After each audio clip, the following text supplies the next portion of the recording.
Parce que le truc, c'est quoi, Alex? C'est que quand vous avez posé un acte négatif, Oui. on catalogue. Sur toute votre communauté. Sur toute une communauté, on dit les Camerounais. Et ça fait mal. Ouais. On catalogue. Et malheureusement, et tout pour tu poses toujours la question de savoir, mais qu'est-ce que nous, les millions d'autres Camerounais avons à voir avec cet acte-là, ou les millions d'autres Ivoiriens avons à voir? Pourquoi vous dites les Ivoiriens? Salut Alex. Bonjour John. Comment vas-tu? Je vais bien. Alex, un phénomène s'est exporté au Canada. Le phénomène de brouteurs et de scammers. Les escrocs africains, les jeunes Africains sont allés retrouver les Canadiens chez eux et ont importé là-bas l'escroquerie sur Internet, sur les réseaux sociaux. Alex, regardons cette vidéo, ce documentaire, et puis on revient pour en discuter. On en a parlé en off, mais je veux bien qu'on en parle ici. Et si on peut édifier ceux qui nous regardent, si on peut également discuter avec ceux qui nous regardent, si vous avez une petite expérience dans ce domaine, bien vouloir la partager et on revient sur le plateau. À tout de suite. À tout de suite. Le broutage, c'est gagner la confiance, gagner l'amour et soutirer de l'argent. Moi, j'appelle ça la clé, le triangle de la clé du broutage. Gagner la confiance, gagner l'amour et soutirer de l'argent. Tu ciblais des gens de quelles origines? Tu parlais de l'Europe, le Canada aussi? Oui, bien sûr, le Canada. Pourquoi le Canada? Le Canada parce que c'est des gens qui payent facilement. Il y a une organisation au Québec, c'est une certitude. Mais pourquoi le Canada, c'est devenu une cible facile? Quand on est entre brouteurs et tu as un pote brouteur qui te dit « j'ai eu un client du Canada » et toi tu as un client français, tu es jaloux au fait. Parce que c'est compliqué avec le client français de soutirer de l'argent. Pourtant le client canadien, je ne sais pas ce qu'ils ont, mais j'ai comme l'impression que ce sont eux qui sont les plus faciles. Mon enquête a débuté par une dame qui a porté plainte pour une fraude amoureuse. Puis, cette dame-là a perdu 200 000 $ au total. Premièrement, comment ça fonctionne, c'est qu'ils l'ont approchée sur Facebook et qu'ils ont fait une demande d'amis. On se dirige présentement vers le domicile de Mme Guylaine Paré, qui est la victime de fraude amoureuse là, dont le suspect est Mamadou Berthe. Elle avait beaucoup de mal à se confier parce qu'au tout début, nos premières rencontres, elle était encore sous l'emprise des fraudeurs à ce moment-là. Fait qu'il faut y aller tranquillement, prendre le temps de déconstruire petit à petit là, toute cette façon qu'ils ont de les contrôler, de les manipuler. Là. Le pire, c'est de porter plainte. C'est le plus dur. Cette retraitée qui vit seule dans son appartement à Mercier pensait discuter avec un Français d'une 60aine d'années.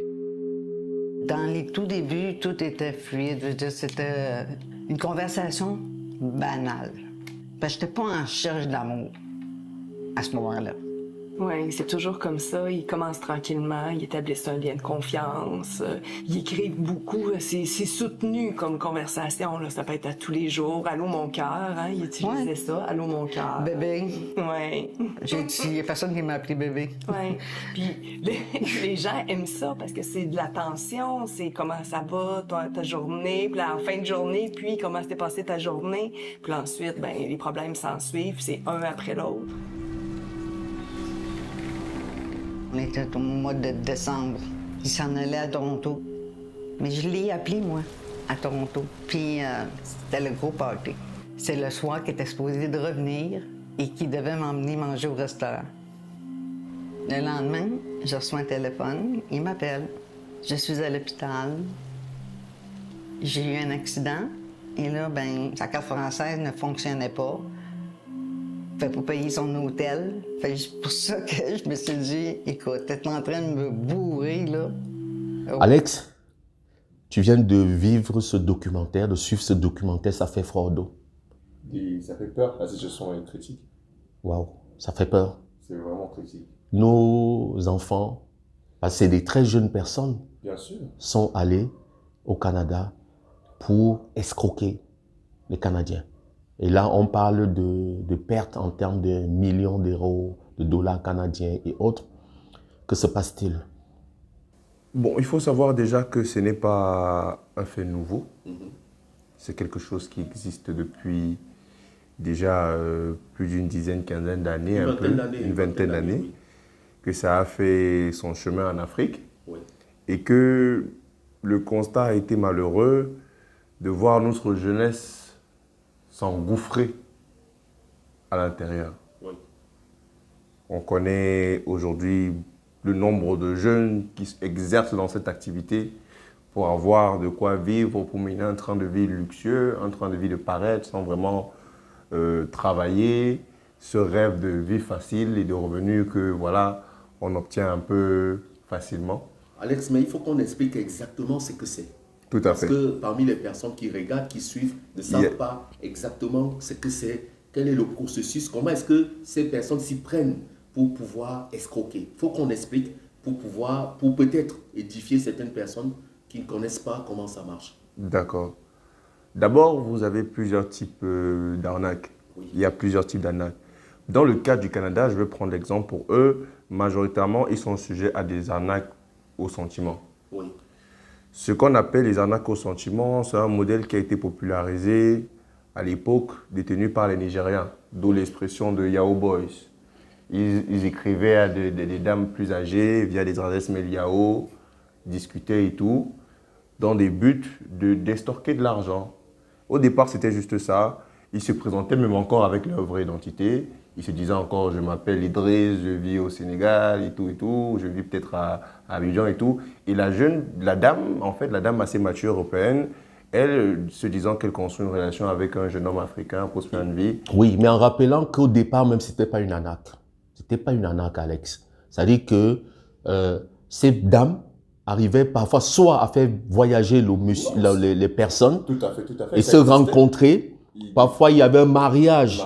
Oui. Un mariage qu'on appelle les mariages, des faux mariages, si tu veux, parce que On est courante en Afrique. Hein, voilà, parce que dès que vous êtes marié, le gars s'en va, dès que tu lui as donné le pognon, il est parti. Oui. Soit ces dames partaient de l'Europe, de l'Occident, pour venir retrouver ces jeunes chez eux. Oui. Que ce soit à Abidjan, au Nigeria, à Yaoundé, au Cameroun, on a vu des femmes blanches et des vice-versa, des hommes blancs qui venaient rencontrer. C'est des femmes ici. Mais au fil des années, ça a été amélioré et c'est parti vers une escroquerie. Une escroquerie purement financière. Oui, purement Le financière. seul but est de vous vider, de vider en fait la victime européenne de sa fortune. Jusqu'au dernier centime. Jusqu'au Tant dernier que vous avez de l'argent et que vous pouvez donner, Ils prendront. ils prendront. Ils n'en ont rien à faire que vous soyez en service ou retraité ou que ce soit le dernier sous. Alors, le phénomène est parti du Nigeria et a voyagé à travers les pays. Ça a pris le Cameroun. Les Béninois, à un moment, étaient des spécialistes. Pour ça. Je ne sais pas comment ça se passe parce que j'ai vu que la police, l'État béninois a mis beaucoup de... Beaucoup, parce que l'État, ils se sont retrouvés face à ce problème. Oui. Le Bénin, un pays qui a fait face vraiment à beaucoup de mauvaise presse. Oui, beaucoup de autour mauvaise de presse. vaudou et les activités néfastes que leurs concitoyens Oui. faisaient sur Internet. Oui, Donc, ils ont vraiment donné un peu honneur à nettoyer leur image. Oui. Et ça a eu un impact aussi sur l'activité, oui. sur la cybercriminalité. Oui, en rappelant qu'au Cameroun, on les appelle les scammers. Au Cameroun, c'est des scammers. Les scammers, Voilà. qui veut dire escroquerie en Escroquerie quelque sorte. en anglais Voilà. et tout. Oui. Maintenant, à partir de l'Afrique de l'Ouest, du Bénin, on les appelle les brouteurs. Les brouteurs. Et maintenant, les spécialistes, ceux qui sont spécialisés et accaparés de ce phénomène sont les Ivoiriens. Les Ivoiriens. Les Ivoiriens, Ils sont vraiment et personnes. ils ont dans donc la paternité du nom brouteur, Oui. de brouteur. Oui. Et voilà, et c'est parti au Sénégal, au Mali, et tout jeune Africain aujourd'hui, enfin, je veux dire qu'il y a une partie de la jeunesse africaine qui malheureusement, eux, de se servir du digital pour se développer, pour construire, mais ils sont servis. Pour ce que ça peut lui apporter. Et je veux faire un rappel, ces personnes qui escroquent ne sont pas des spécialistes en informatique. Pas du tout. Vous n'avez pas besoin d'être informaticien tel que j'entends souvent. Non, c'est des informaticiens. Non. Généralement, c'est des gens qui ne peuvent pas écrire une seule ligne de code. Parce que ceux qui ont appris, qui ont une vraie formation, une réelle formation sur le digital, n'ont pas besoin d'aller escroquer.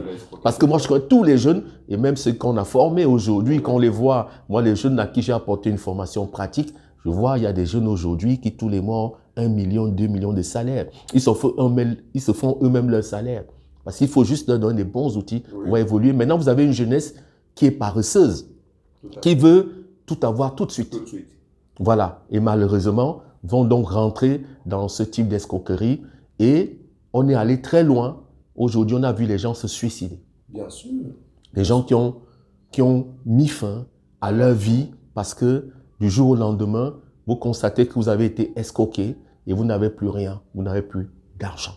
Tout à fait. Alors, la question, Alex, ces personnes qui sont derrière ces escroqueries-là, est-ce qu'elles sont bien dans leur peau? Est-ce qu'elles sont heureuses, ces personnes-là, avec cet argent escroqué? Parce que même si on voit exhiber sur les réseaux sociaux le train de vie, mais est-ce que derrière, on a une bonne conscience? On ne peut pas avoir une bonne conscience parce que la conscience est le seul juge qu'on ne peut pas tromper.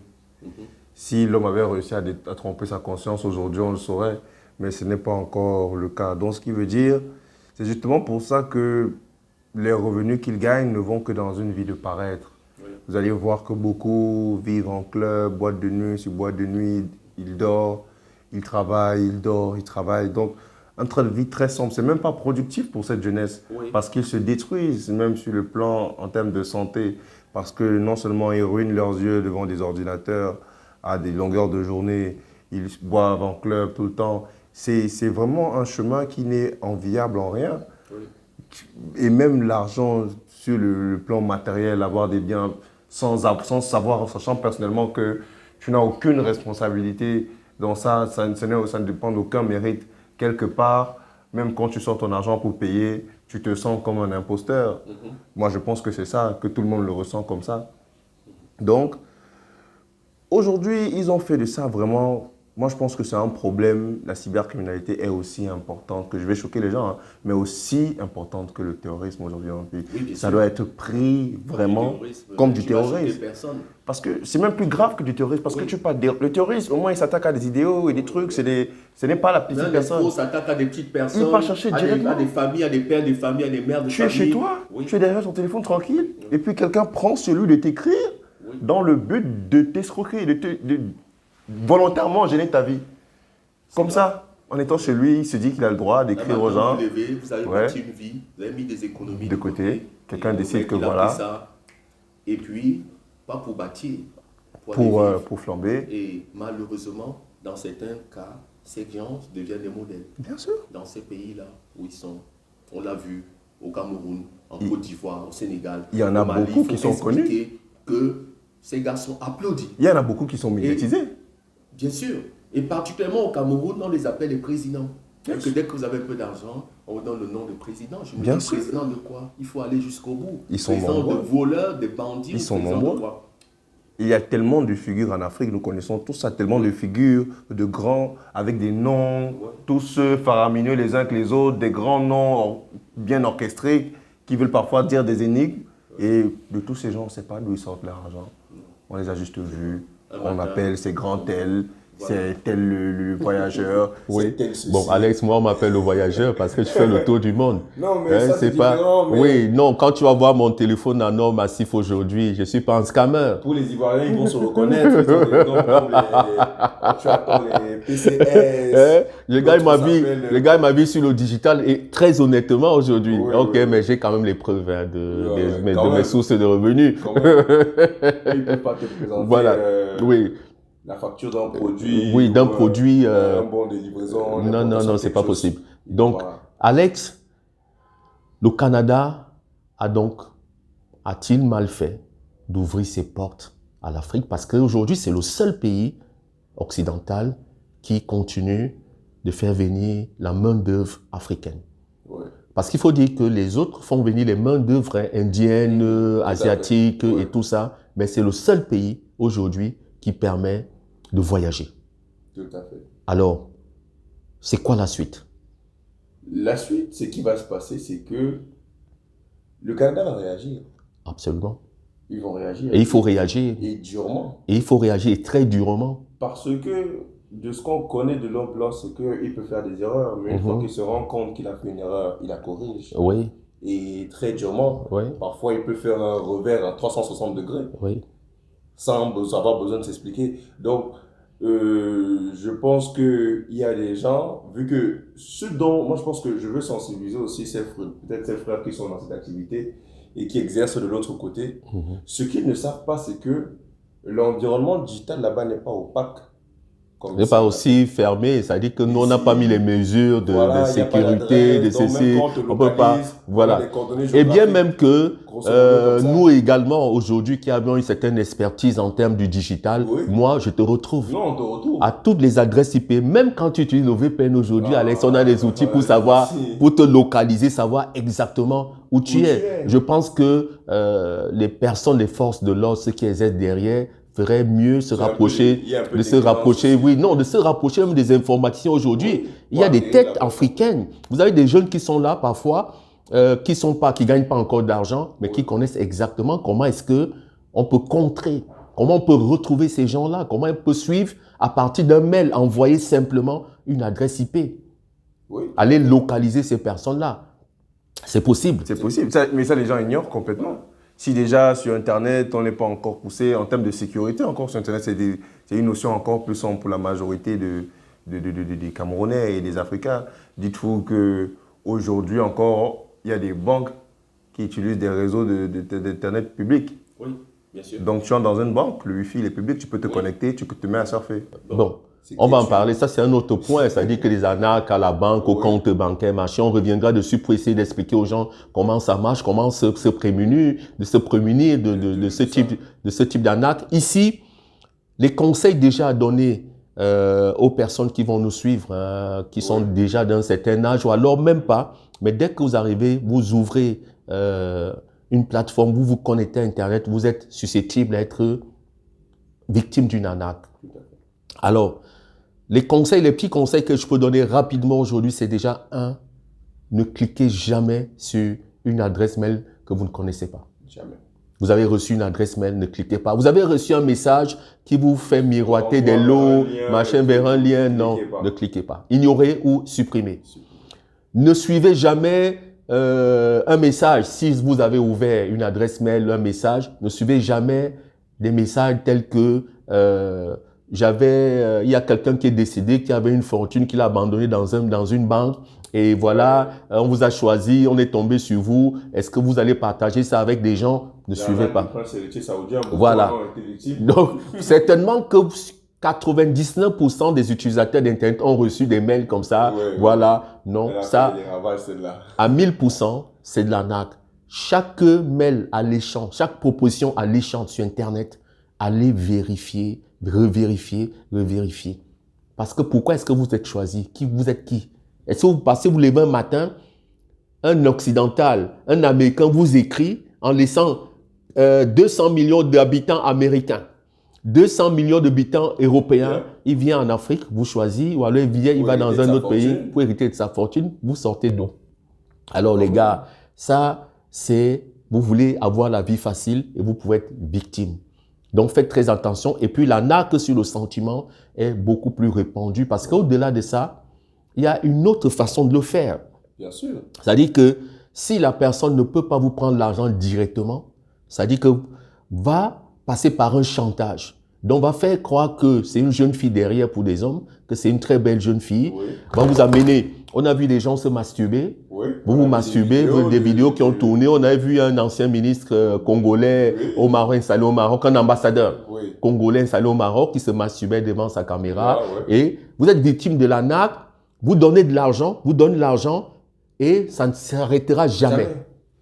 Avec que le monsieur va commencer à vous demander 1 000 euros, 2 000 euros, 500 000. Dès que vous êtes rentré dans l'engrenage, c'est terminé. Donc, un autre conseil, c'est que si vous êtes déjà victime, acceptez qu'on diffuse.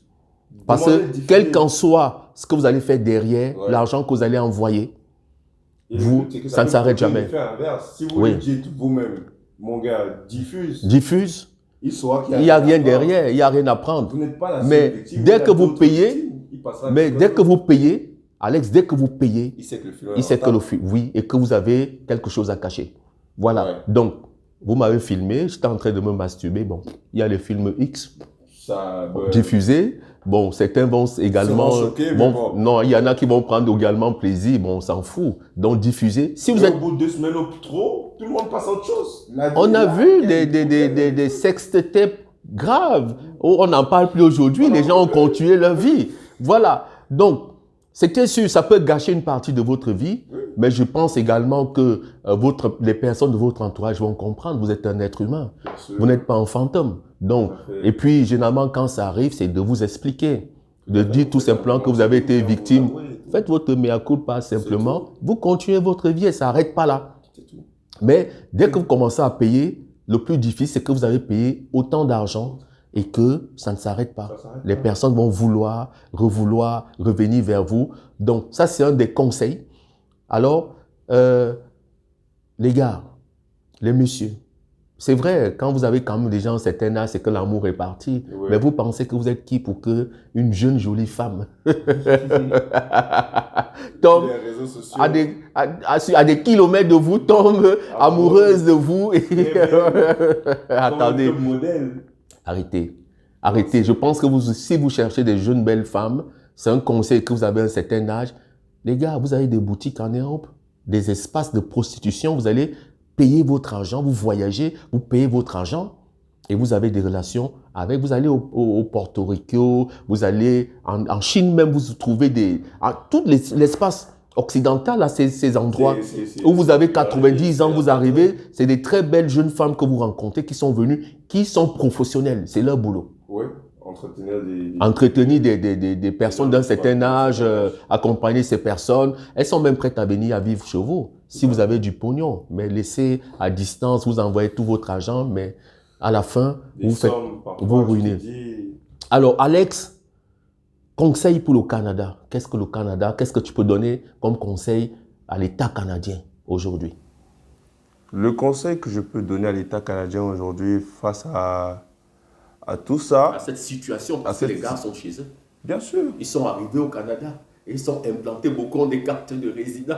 Beaucoup ont des cartes de résident. Mais sauf que, moi je pense même que le Canada, je n'ai même pas besoin de donner un conseil précis parce que le Canada, c'est le jumeau des États-Unis. Oui. Donc en termes de mindset, les Canadiens sont comme les Américains. Ils sont inside. Oui. Donc ils ne vont pas laisser. Oui. Ils ne vont pas laisser tomber. Si vous voyez déjà une ruée médiatique sur le problème, sachez que le gouvernement est déjà en train de prendre les mesures. Oui. Donc, ces gens-là vont recevoir des courriers d'État, soit pour leur dire que leur résidence a été compromise, ça s'arrête sans aucune raison. Oui. Vous allez quitter le pays. Parce qu'ils ne vont même pas faire de prison, machin. Non. On reprend dès qu'on constate que ton adresse IP a été interpellée dans une enquête et tout, tu rentres, on te dit tu as 2 semaines, tu rentres, on ne veut pas savoir ce que tu as à dire. Si tu ne veux pas rentrer chez toi, aujourd'hui Trump, il a des pays avec qui il a fait des partenaires pour envoyer les gens comme le Rwanda, le Ghana. Parce que si on te dit, soit tu rentres, soit tu restes et ben tu fais 20 ans de pénal. Non, mais le problème c'est quoi? Il ne faut même pas qu'on propose cette alternative prison parce que ça vous coûte cher. Oui. Un enfoiré comme celui-là, vous le mettez en prison, vous allez le nourrir. Non, il rentre chez lui, Voilà. Et il est fiché. Sa photo est diffusée dans le monde entier pour que même quand il rentre chez lui, il ne peut plus prendre d'avion, il ne peut plus rentrer, il ne peut plus sortir de chez lui. Ça, je crois que c'est mais malheureusement, certaines personnes qui n'ont rien à voir, qui sont des personnes, je suis sûr, je reste convaincu que 90% de ceux qui ont voyagé, c'est pour se battre. Oui. Nous ne sommes pas dans ces bêtises-là. Malheureusement, vous avez des gens qui viennent entacher, donc, qui viennent rentrer dans ce plat juteux, qui viennent donc salir ce plat juteux, mais malheureusement, vous en pâtissez. Bien sûr. Tout le monde va être soupçonné, plus ou moins, parce que quand on va dire Camerounais, quand on regarde, vous êtes soupçonné, c'est vous. Et Nigérian, on se méfie. Quand vous allez sortir votre passeport à l'aéroport Camerounais, Alex, moi j'ai eu ça. Ah bon? Oui, j'ai eu ça en Corée du Sud. Ah ouais. Donc j'arrive à l'époque, je voyageais avec le ministère de l'économie et numérique du Gabon, où j'étais consultant à une époque. Et on allait pour un séminaire. Non, c'était même pas un séminaire, c'était la présentation c'était un forum qui présentait en fait la 5G coréenne, la 5G du... La 5G. Oui, il y a à peu près 7 ans. Ok. Donc, bien évidemment, on a obtenu, moi, mon visage, on est venu prendre mon passeport au bureau, voilà, Et quand j'arrive à l'aéroport, je suis accompagné d'un Nigérian. Ça veut dire que c'est la seule personne de la même couleur parce que la délégation gabonaise est partie. On n'est pas allé, chacun a pu se battre, a voyagé par son moyen de transport. Moi, je suis allé par Air France, sans publicité. Ok, Donc, dans ce vol, quand on est à Paris, et quand je monte dans le vol, je suis étonné, je suis le seul black. Wow.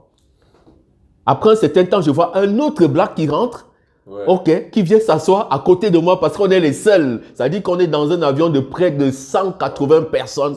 On est 2 blacks. Et je comprends de suivi. Et le mec vient s'asseoir à côté de moi. Il vient, il me dit, can I sit you front, machin, je peux m'asseoir à côté de toi. Il dit, ben, mon gars, toi-même, est-ce que tu poses la réponse? Assieds-toi. Donc, on voyage et le voyage est long. Voilà, entre Paris et... On est à peu près dans les 10-11 heures de vol. C'est énorme, on arrive fatigué à l'aéroport et on nous met de côté. Wow. C'est-à-dire que tout le monde passe, machin. On regarde déjà. Lui, il était resté même, je ne sais pas ce qui s'est passé après, le fait qu'il soit nigérian. Ah ouais. Moi, le fait que je sois camerounais, le mec m'a amené dans un bureau et m'a fait lire une certaine réglementation. Et il m'a posé une première question. Mon gars, qu'est-ce que tu viens faire? Je lui montre ma lettre d'invitation, je lui montre ma mission et tout. Ah oui, tu es venu pour... Parce qu'on allait plutôt, on allait passer, on allait à Busan. Busan, c'est la deuxième grande ville de Corée du Sud. Là, on a Incheon. On a l'aéroport. C'est comme quand on dit à Yaoundé, Simalène, ou bien à Abidjan, on dit Port-Boué. Mais c'est une ville, en fait. Ouais. Voilà, Incheon, c'est à peu près à 70 km de Séoul. Ouais. Vous êtes dans cette... Et puis, quand vous sortez, vous vous débrouillez, arrivez dans la deuxième grande ville qui est peut-être à 600 ou à 700 km de Séoul. Ouais. Ok, donc le mec m'amène dans ce bureau-là. Il me dit, lis ça, tu lis? Oui, oui, je lis, c'est écrit en anglais. Il me dit, est-ce que tu veux rentrer chez toi?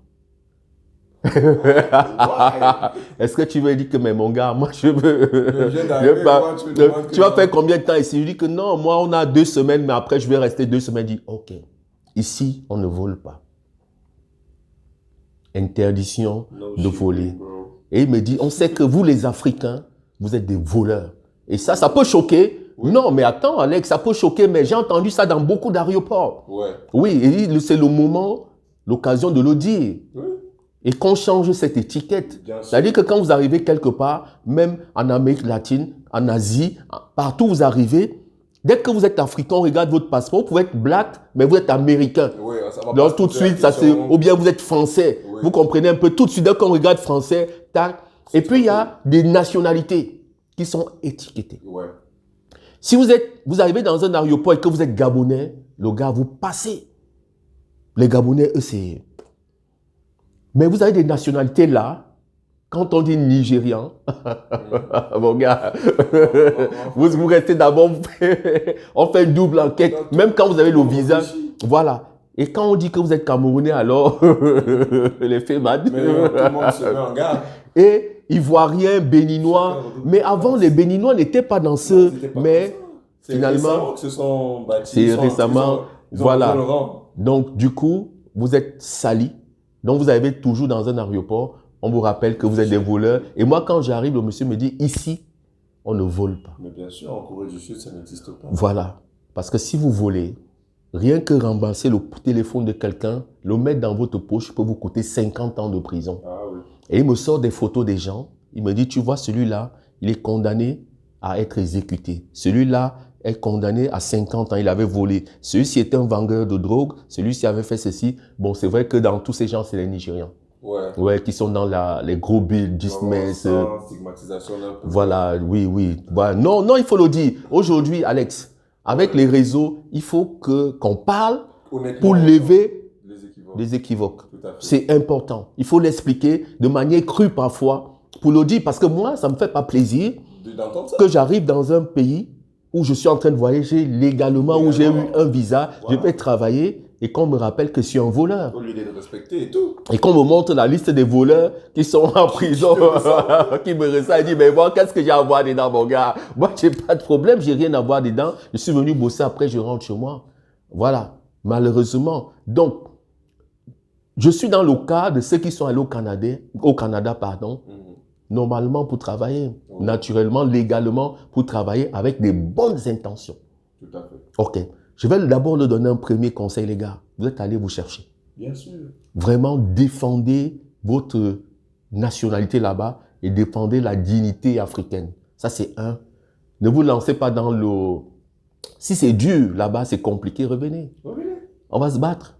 Revenez. Mais si c'est pas... Si vous avez des facilités, je sais qu'il y en a beaucoup qui réussissent, qui arrive à se faire un peu d'argent, renvoyer à la famille, machin, qui s'en sort. Là, je regardais la vidéo d'un jeune Camerounais qui chante. Au début, il chantait dans les rues. C'est un jeune qui chantait déjà au Cameroun. Oui. Je suis un peu son histoire. Il est arrivé au Canada. Récemment, il faisait un grand concert. Voilà, il chante super bien. Et il a eu beaucoup de prix là. Je crois qu'il commence à gagner beaucoup d'argent. C'est ça l'Afrique. C'est ça. C'est ça l'Afrique. Hein? Provoquer sa chance. Oui, sa chance, défendre les Africains, nous défendre nos pays, machin. Voilà. Donc, à côté de ces enfoirés, oui. C'est comme ça que je les appelle, ces gars tordus, qui pensent qu'on se lève un matin, juste d'un claquement de doigts, on devient multimilliardaire, qui passent par des petites astuces pour... Demander à un tel ou un tel de lui envoyer de l'argent. C'est malheureux. C'est-à-dire qu'on a des gens qui sont là pour travailler. Même en termes de codage informatique, machin, quand vous allez en Côte d'Ivoire, vous avez des très bons informaticiens. Moi, je connais les Ivoiriens. Ok, j'ai une résidence en Côte d'Ivoire. Je suis résident, j'ai une carte de résident ivoirien parce que j'ai une entreprise en Côte d'Ivoire. Donc, et j'ai vécu pendant beaucoup de temps, à certains moments, j'étais en Côte d'Ivoire. Je connais l'état d'esprit d'un Ivoirien. C'est un guerrier, c'est un battant. C'est pas un escroc. Ok, mais malheureusement, vous avez des gars qui sont là, qui sont même pas 0, quelque chose de la population, mais qui vont... Parce que le truc, c'est quoi, Alex? C'est que quand vous avez posé un acte négatif, on catalogue. Sur toute votre communauté. Sur toute une communauté. On dit les Camerounais. Et ça fait mal. Ouais. On catalogue. Et malheureusement, et tout pour tu poses toujours la question de savoir, mais qu'est-ce que nous, les millions d'autres Camerounais avons à voir avec cet acte-là, ou les millions d'autres Ivoiriens avons à voir? Pourquoi vous dites les Ivoiriens? C'est question de, voilà, chacun se déplace à l'extérieur avec l'étiquette de son pays. Et c'est pourquoi il doit être responsable. Si moi j'ai un conseil à donner au Canada, fermez votre route. Bien sûr. Vous avez fait de l'essence, assez de monde. Assez de monde, bon écoutez, ils peuvent s'en sortir ici. On va leur montrer comment le faire le digital. Ça peut être dur pour ceux qui ont le projet de partir. Oui, mais non, mais fermez les portes. Restez et construisons ici. Oui, construisons ici simplement. Si vous partez, vous Qu'est-ce qui bâtit ici? On dit qu'il y a déjà il y a un village camerounais qui s'appelle Mbachuma. Alex, sur ce, on referme là. Que les gens nous apportent en commentaire s'ils ont été déjà victimes, s'ils peuvent donner des conseils également, machin, et puis voilà, témoigner, vraiment dénoncer au maximum. Si vous avez même des noms, mettez en commentaire. Voilà. Si vous avez même des photos, mais bon, attends, pas des photos. Et puis on se retrouve très prochainement pour notre débat. Enjoy. Allez, à plus.